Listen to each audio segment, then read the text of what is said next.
I'm going to show you how to get the most out of reading The Pigeon Wants a Puppy by Mo Willems with your child.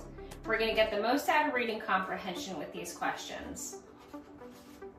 All right, themes in this book are desire, responsibility, specifically with pet care, changing your mind, being flexible, also reality versus expectations.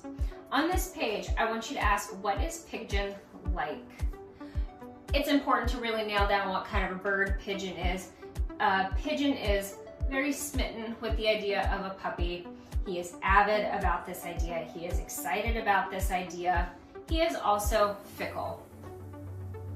He's only heard about puppies since last Tuesday. So it's also important to understand that Pigeon has literally only known about puppies for a little bit, and he is over the moon for puppies. Instant fanatic for puppies. All right, jumping forward. What problem is Pigeon facing even though he doesn't realize it? So, common Pigeon problem, he's facing a problem but he doesn't realize what it is. Okay, so this is where we have subjective experience versus reality being a problem.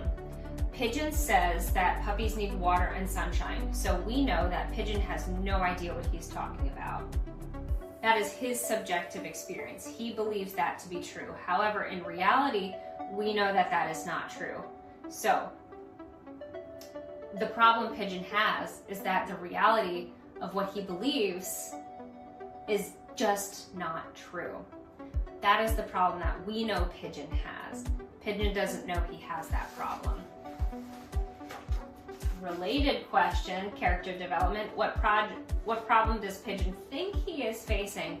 The problem Pigeon thinks he's facing is that we will not let him have a puppy. So again, we got perceived reality versus actual reality. We know that Pigeon doesn't know what he's talking about when it comes to puppies. But Pigeon doesn't know that. That is the real problem. Pigeon just thinks that we aren't letting him have a puppy.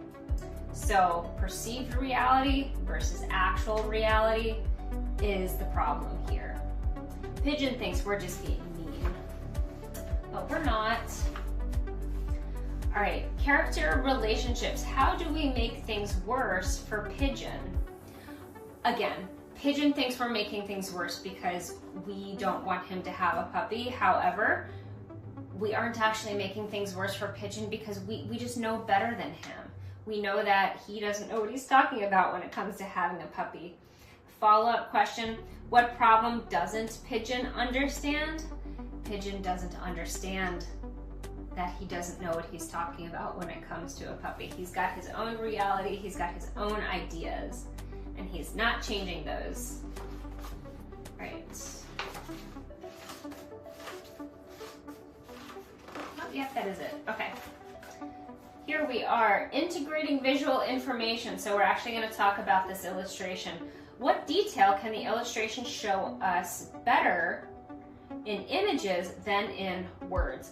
So here, actual size Pigeon, more reality size puppy. A pigeon is not a big bird. Any puppy is going to seem humongous to a pigeon. So the illustration actually shows us that, look, Pigeon is teeny tiny, this puppy is huge. You wouldn't really be able to get that if you just described it in words, because you can actually see the puppy is huge compared to Pigeon being the size of a pigeon. Character development. How does Pigeon react to the major event of the arrival of the puppy? Here he gets a good dose of reality versus expectation, and he is realizing that a puppy, he had not thought through all of the details, and the reality of the situation is just not something he was expecting. So his expectations about having a puppy were completely wrong, and he doesn't want a puppy anymore. He wants a walrus, of course. Essential idea. Is Pigeon any different at the beginning versus at the end versus the beginning? No, Pigeon rarely learns any lessons here, but we learn lessons through watching Pigeon. lessons we learn as a reader. So going back to our themes, we learn about desire. Just because we want something doesn't mean that we understand everything about it. That's not just wanting something isn't the whole story. We learn about responsibilities. Maybe having a puppy is not all that it's going to be cracked up to. Changing your mind is okay. And the biggest one here, reality versus expectations. Like we learn that we have to understand that we might not understand everything about what we desire, and that what we expect to happen might not actually be what happens. So I guess we have to be prepared for the unexpected, or at least be as informed as we possibly can in our expectations. And that is The Pigeon Wants a Puppy. If you are reading this with a really young reader, I hope you trace your finger. This is going to help with their print awareness, meaning understanding that these squiggly words are actually, that these squiggly black lines are actually the words you are saying. And thank you to Bursky and Burke for help with all the Common Core standard aligned questions we had here. And I hope you have a lot of fun reading The Pigeon Wants a Puppy with your child.